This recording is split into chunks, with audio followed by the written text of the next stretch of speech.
को देखा और लिख रही हैं कि आपसे श्रेष्ठ मैंने अभी तक इस पृथ्वी पर किसी को देख। बोला मेरे को इतना कम मत समझना, मैं कोई अनपढ़ गंवार नहीं हूं कि आपका रूप देख के मोहित हो गई हूं। मैं अपने पिता के साथ राजकाज संभालती हूं और बचपन से ही सुन रही हूं, जिससे सुनती हूं कृष्ण कृष्ण कृष्ण कृष्ण कृष्ण कृष्ण। अकेले इतने छोटे राजा हो द्वारिका के, इतने तुम्हारे दुश्मन और सब तुम्हारा ही नाम लेते हैं, कोई तो बात होगी तुम में, कोई तो बात होगी। इसलिए मैं आपसे बड़ा प्रभावित हूं और मैं आपसे विवाह करना चाहती हूं। आप आइए। अब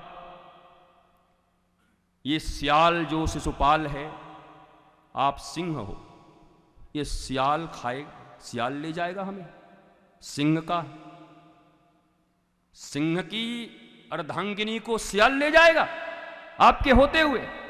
थोड़ा पौरुष को भी झकझोर दिया, थोड़ा ताव भी दिलाना पड़ता है। मान लो ठाकुर जी काम धाम में व्यस्त हो और ध्यान न दे तो बता दिया कि आप सिंह हो, ठाकुर जी बोले हम नहीं, ठीक है सिंह तो है, वो हैं भी। उत्तिष्ठ उत्तिष्ठ नर शार्दूला त्रैलोक्यम मंगलम कुरु। जांजगीर याद आ गई? हाँ, जांजगीर इसी से जगती थी। 9 दिन श्रीमद् वाल्मीकि रामायण की कथा में मौज आता था। 10 साल हो गए, 8 साल, क्या पता कितने साल हो गए, 8 साल। तो नर शार्दूल है भगवान, नर शार्दूल सिंह नाम ही है। उत्तिष्ठ उत्तिष्ठ नर शार्दूला त्रैलोक्यम मंगलम कुरु। और अब चलिए मैं 7 मिनट में ठाकुर जी का विवाह करा के, आरती तो आज करनी है कि नहीं, ओनली 7 मिनट्स। रेडी? अच्छे से बैठ जाइए, बारात चलना है।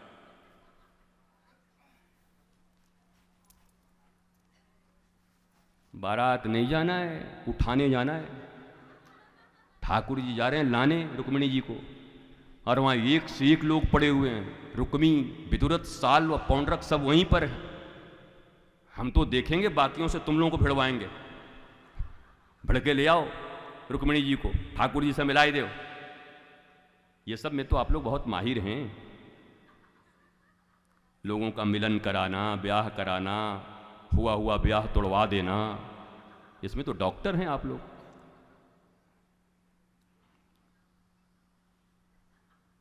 देखिए, उसके बाद रुक्मिणी जी ने 2 श्लोकों में अपने विषय में लिखा है कि मैं कौन हूं, ये भी आप जान लीजिए। उसके बाद उन्होंने लिखा कि हे ठाकुर जी, अगर आपको अच्छा नहीं लगता कोई बात नहीं, कोई दबाव नहीं है आप पर। मैं 100 जन्म तक आपका इंतजार करूंगी और आपके योग्य बनने का प्रयत्न करूंगी जब तक आप अपना नहीं लेते हो। ये स्वयंवर है। ऐसा नहीं कि मैं मरा जाऊंगी, मैं केस करवा दूंगी, मुकदमा करवा देंगे, आत्महत्या करके नहीं करोगे तो, ऐसा नहीं है। मैं आपके योग्य बनने का प्रयत्न करूंगी। जैसे पार्वती जी कहती हैं, कोटि जन्म, हाँ, करोड़ों जन्मों तक हे भूत भावन भोलेनाथ, करोड़ जन्म भी अगर तुम नहीं अपनाते तो मैं तपस्या करती रहूंगी, कभी तो अपनाओगे, पर करूंगी तो तुम ही से करूंगी। रुक्मिणी जी ने अपने विषय में लिखा, और अब भगवान ने जैसे ही सुना तो थोड़े इमोशनल हो गए ठाकुर जी। अब बोले जल्दी जल्दी सेना तैयार करो उद्धव, मुझे भी जाना है तुरंत। तब तक कोई आया, सुधर्मा सभा में जाना था। सुधर्मा सभा और एक और सभा है, सुधर्मा सभा ब्यूरोक्रेट्स की सभा है। जैसे आजकल चीफ मिनिस्टर लोग ब्यूरोक्रेट्स के साथ बैठे हैं ना, तो ठाकुर जी जब ब्यूरोक्रेट्स के साथ बैठते थे तो उसको सुधर्मा सभा कहते थे। ये सब आप लोग को जानना चाहिए। आप लोग आजकल इधर बहुत दौड़ते हैं ना, तो ये समझो ये सब प्राचीन व्यवस्था है। और नहीं कहोगे आज ही ब्यूरोक्रेट्स पैदा हो गए पहली बार। ठाकुर जी ब्यूरोक्रेट्स के साथ मीटिंग करते हैं सुधर्मा सभा में।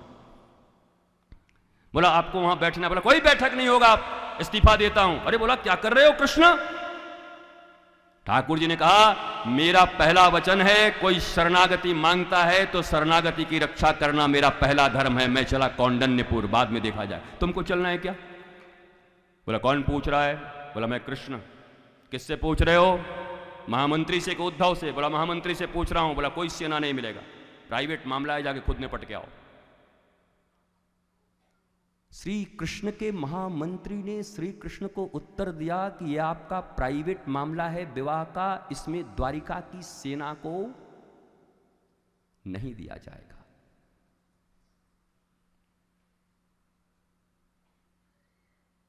सोचो क्या राज्य है, क्या ईमानदारी है। बोला फिर आगे उद्धव से पूछ रहा हूं। बोला मैं मित्र के रूप में मैं चलूंगा, जान लगा दूंगा। भगवान ने कहा अपने प्रेम को प्राप्त करने के लिए उधार की शक्ति नहीं लेते, दूसरे के बल पर प्रेम नहीं करते। कर्जा लेके लाए सोफा और घर में भर लिए, वो ला के दिखा दिए देखो हम कैसे रहते, बाद में वही मुंडी फोड़ेगी तुम्हारी। दूसरे के धन पर कर्ज लेकर के अपने प्रेम को सफल नहीं करते। ठाकुर जी ने उत्तर दिया। मैं बड़ी समीचीन व्याख्या कर रहा हूं, सुनो। हरे राम करके 2 बार 3 बार करके और मुंह बना के चले गए कथा सुन के। अब बेटा पूछ दे कि क्या सुन के आए तो क्या बोलोगे? कोई विद्वान ही पूछ दे भैया क्या सुन के आए बताइए, तो कोई ना कोई सूत्र लेके जाइए अपने शास्त्रों के विषय में। हां आज हमने ये सुना है।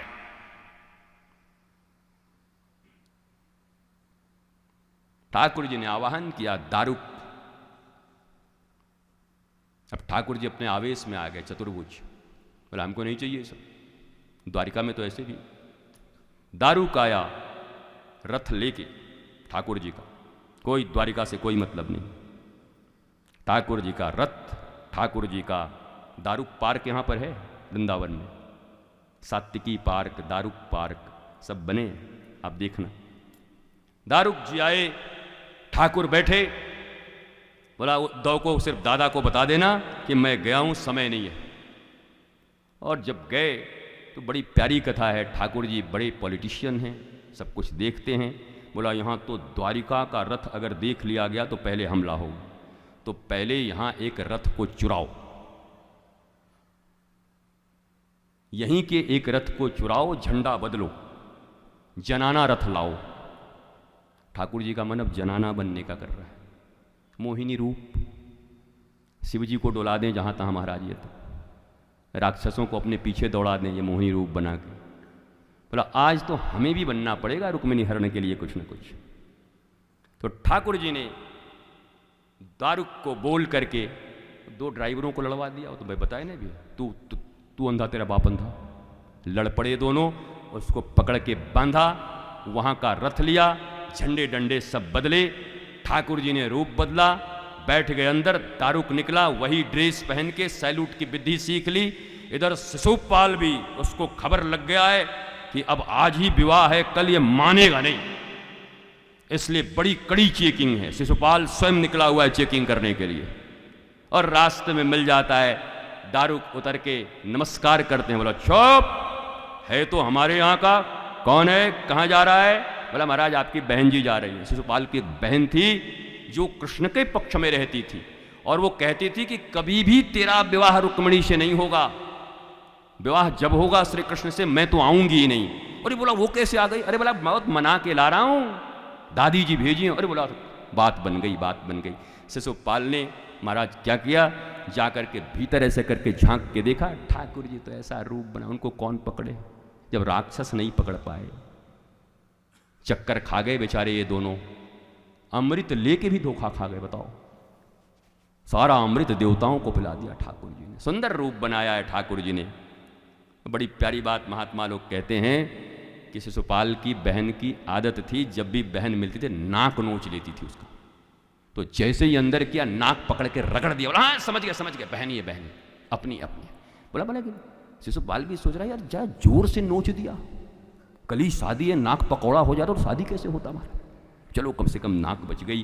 बोला ठीक है ले जाओ, उमा जी के मंदिर में रुक्मिणी जी पूजन के लिए जाने वाली हैं, ठीक उनके रथ के पीछे जाके रथ लगा दो। ठाकुर जी बोले दुष्ट ने सीधा ही भेज दिया वहीं पर, पता भी नहीं करना पड़ा। नहीं पता चला, हम तो पहचानते हैं नहीं, कभी देखे नहीं, कहीं दूसरे को उठा ले आते तो फिर आना पड़ता रुक्मिणी के चक्कर में, पता नहीं किसको उठा ले जाए महाराज। बोला रुक्मिणी के रथ के पीछे लगा दो। अब यहाँ पर बड़ी सुंदर सुरक्षा व्यवस्था की गई है। पूरे के पूरे कौंडन्यपुर के सड़कों को सैनिकों से पाट दिया गया है। जैसे अभी कुछ दिन पहले ताइवान को आपने देखा था, पूरा बेचारा अपना बचाव का प्रयास किया था ताइवान। पूरी सड़कों पर सैनिक लगे हुए थे, भाले गणा से लेकर के। इधर रुक्मिणी जी का रथ उमा मंदिर गई हैं पूजा करने के लिए।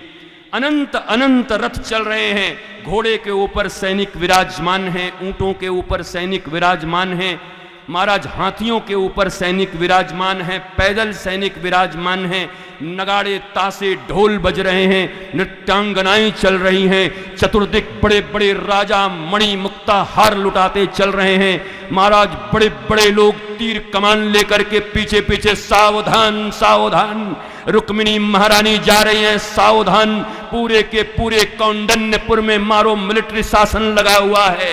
माता जी पूजन के लिए जा रही हैं, ठाकुर जी का रथ पीछे लगा हुआ है। इसी बीच में रुक्मिणी जी पहुंच करके जैसे ही पूजन करती हैं, पंडित जी कहते रोली चढ़ाओ तो मूली चढ़ा देती हैं, कहते चावल चढ़ाओ तो महाराज गेहूं चढ़ा देती हैं। वो बड़ी अधीर हो रही हैं, झांक झांक के देखती हैं। चारों तरफ पौंड्रक का रथ दिखाई पड़ रहा, विदुरथ का ध्वज दिखाई पड़ रहा, जरासंध का ध्वज दिखाई पड़ रहा, लेकिन कहीं भी महाराज गरुड़ का ध्वज नहीं दिखाई पड़ रहा, कहीं भी द्वारिकाधीश का ध्वज नहीं दिखाई पड़ रहा। रुक्मिणी निकल करके देखती हैं दूर दूर तक। उन्होंने पहली बार अपने आंचल को उलट दिया।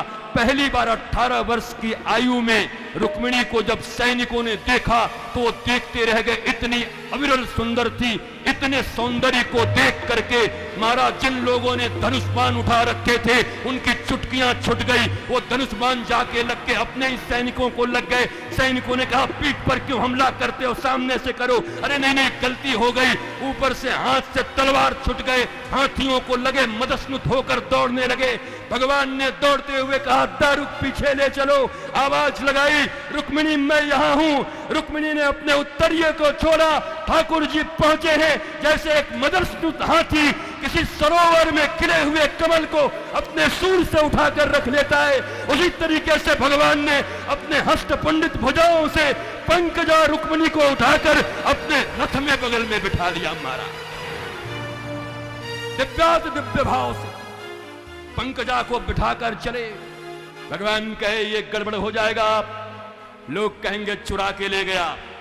इसलिए भगवान ने धनुष्बाण निकाले और निकाल कर कहा सुनो विदुरथ साल्व पौंड्रक रुक्मे, अगर किसी ने मातृपेय पिया है, मां का दूध पिया है तो रोके।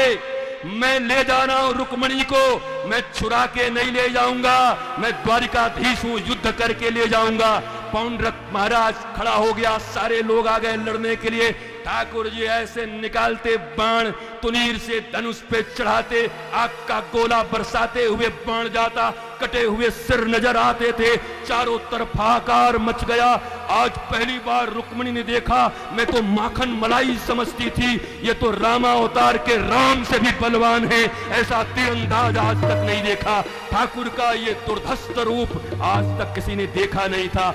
दरार करते हुए ठाकुर जी लेकर के, ठाकुर जी जब बाण चलाते उनका उत्तरीय ऊपर उठता, जैसे उनका उठता ये पीतांबर तो उनके पतले पतले कमर दिखाई पड़ते। रुक्मिणी जी ने उंगली लगाया, ठाकुर जी क्या कर रही है, निशाना चूक जाएगा, हट जा, ये क्या कर रही है। उसके बाद ठाकुर जी लेकर चलते हैं, रास्ते में रुक्मी उनको रोकता है। रुक्मी को पकड़ के ठाकुर जी आधी मूंछ आधी दाढ़ी छील देते हैं, मारने वाले थे।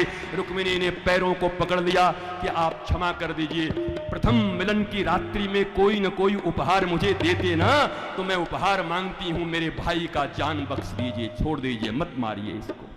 भाई का प्राण मांग लिया, रुक्मी को छोड़ दिया। ठाकुर जी भी बड़े मजाकिया हैं, बोला ऐसे तो नहीं छोड़ूंगा, आधी मूंछ आधी दाढ़ी काट के छोड़ूंगा।